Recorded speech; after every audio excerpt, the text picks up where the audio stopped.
that this is the way it is, and help them to see a different point of view. Not to cram something down somebody's throat, but simply present it. This is what the Torah says, or this is a point of view on the decision you're about to make in business or whatever else. We talk to our children. Sometimes it's like talking to a wall, but this is what you're thinking about doing. These are the facts that if you don't pay attention to these, you're going to have some issues. So we see how this applies to our being able to see clearly and not be blinded by the wall, but be able to see through the gate in the wall to walk through with the instruction into the blessing and the stability that comes from that instruction. Everybody with me? Okay. It is this that will mean the difference in the meaning of Esh, meaning fire. Now, from a Western point of view, okay, and from a Western point of view, Esh as fire represents the anger of Elohim that leads to negative judgment and burns the withered grass and the chaff to dust. From the Hebraic point of view, it's an Eastern point of view, the Hebraic point of view, what they understood in ancient times is that fire represents the Ruach of Elohim, the Spirit, that thoroughly cleans the impurity away from a vessel, which allows restoration to take place. This allows for the choices in the choice in Yechezeqel 2:7 that says, "And you shall speak my words unto them, whether they will hear or whether they will not hear, for they are most rebellious." So our ability to hear or not hear is dependent on where we are in our relationship with Elohim. If I say I can do all things through Mashiach that strengthens me, then I have to have a pretty tight relationship based on His Word, communicating with Him on a regular daily basis so that I am covered by the anointing of Yahuwah, Mashiach, that allows me to receive instruction from Esh, from the Ruach of Yahuwah Elohim. This allows me to make the decision or not. But whether I hear or I don't hear is based on what I do to build my relationship with Elohim. Everybody with me? Okay. So this leads to the choice found in our next phrase, burning like the appearance of torches. The word for like the appearance is kemare. Again, it comes from the roots mare that we found also means to see, perceive, consider, and discern or distinguish. What we are seeing now is what looks like burning torches. The word for burning is ba'arot, from the root ba'ar that means to burn, to consume, to destroy, and to kindle. This word also means to be dull-hearted and unreceptive. So if we consider that in our verse it was the fire, Esh, that was burning, then we consider that this is the choice that allows the next word, which is halapidim, that's a lot of P's, halapidim, to occur. We take a look at the word Esh. If we consider the shin in the word Esh to represent our point of view versus Yahuwah Elohim's point of view, that's one part. The shin also represents Shaddai, that means Almighty, and then the aleph represents Yahuwah Elohim. So those who are dull-hearted and unreceptive will not see that Yahuwah is El Shaddai. just as the children of Israel became impudent and stiff-hearted and sought other Elohim. They didn't stick with Yahuwah. As soon as they crossed over the Jordan, they went after the Baals. They went after the deities in Canaan for whatever reason. But we see that if we don't keep up the practice of study and prayer and communication with Elohim, then it's easy to be sidetracked into something else.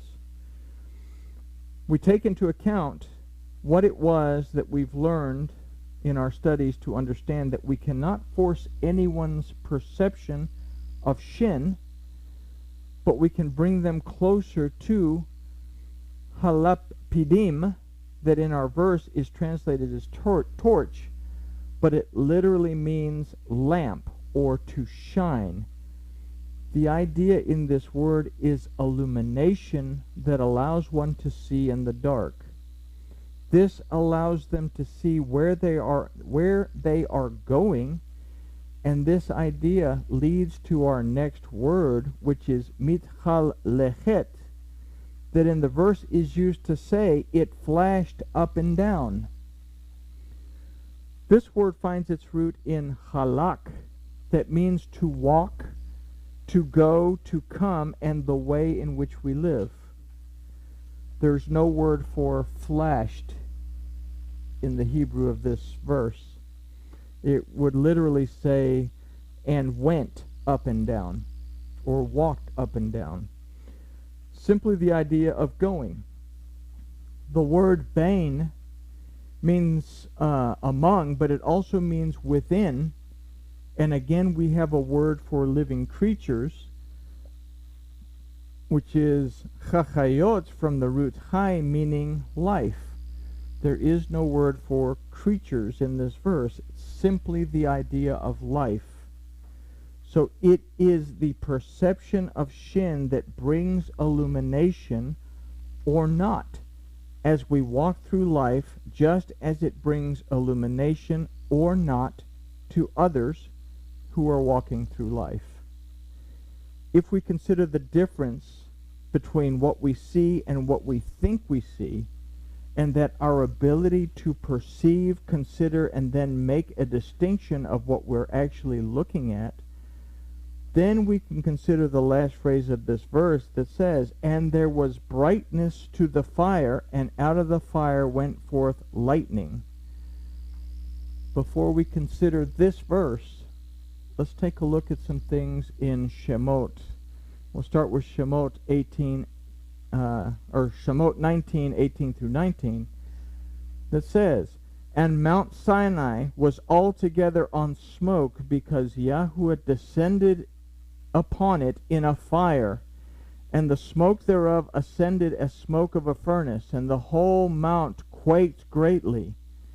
And when the voice of the trumpet sounded long and grew louder and louder, Moses spoke, and Elohim answered to him by voice. Then we read in Shemot 20:18, and all the people saw the thundering and the lightning and the noise of the trumpet and the mountain smoking. And when the people saw it, they withdrew and stood afar off.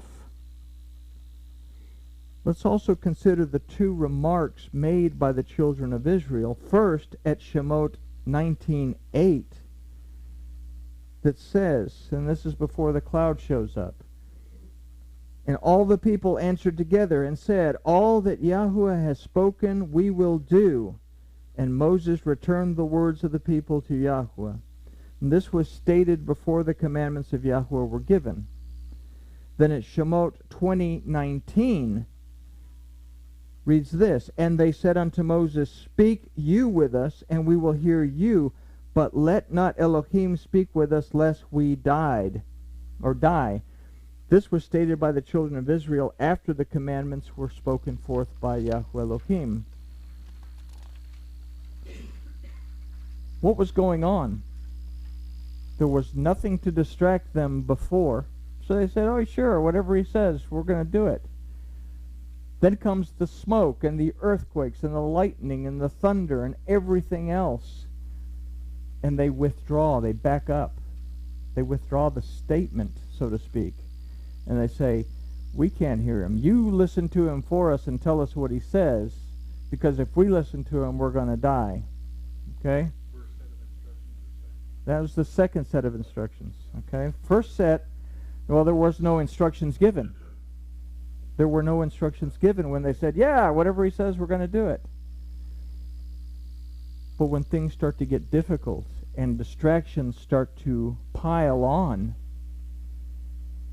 are we also the kind of people that say when everything's going good, yeah, everything that Elohim says we're going to do, and then we start to get one distraction, the earth starts quaking under our feet, things start smoking up, starts to get hot, and then we say, I can't listen because I'm going to die. I need to listen to my carnal self, because if I listen to him directly, I'm going to die.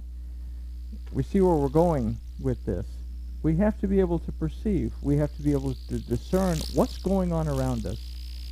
Because oftentimes, what we see and what we think we see are two different things. And oftentimes in the lives of other people, what they see and what they think they see is two different things.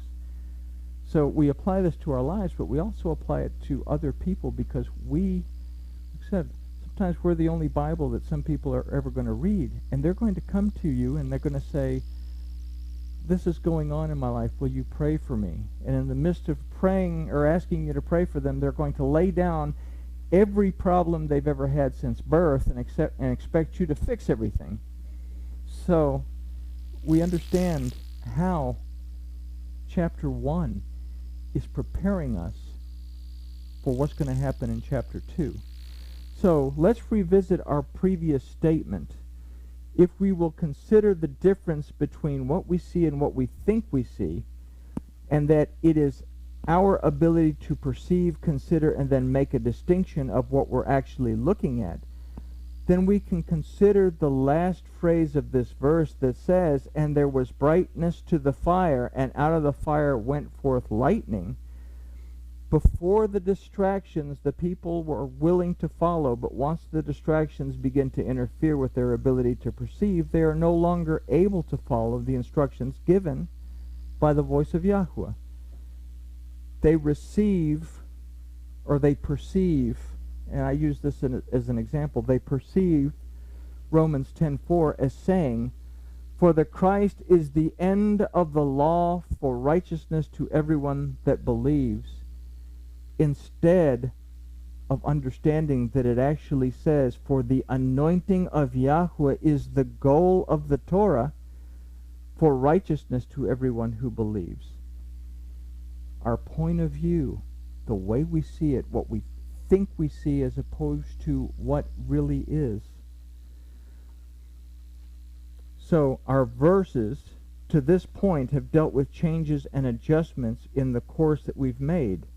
Verse 12 begins a series of verses that will deal with perception and our ability to see along the way and help others to see the throne and understand also that we're traveling towards the white throne. So if we say that there was brightness to the fire and out of the fire went forth lightning, we understand that there is illumination in the Ruach. There is illumination that is given to us by the Ruach, and out of that illumination that we receive goes forth brightness into the world.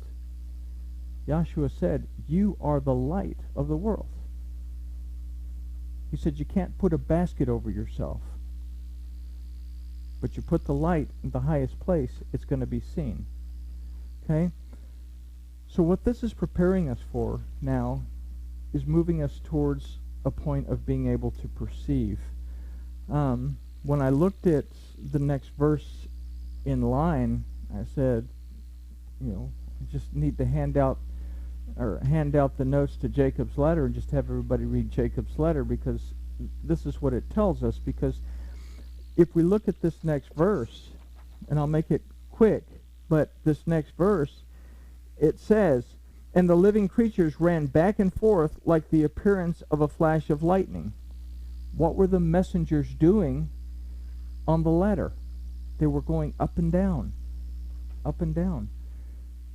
So it's a very relevant study, and I'm sure most of you probably have your notes to that. Review it before Tuesday, because when we go over this, it'll help to understand it quite a bit. That being said, that is our take at this 13th verse, not 12th verse, 13th verse. I make a correction of Yechezeqel. Any questions? Okie dokie, well, I guess grooviness is achieved.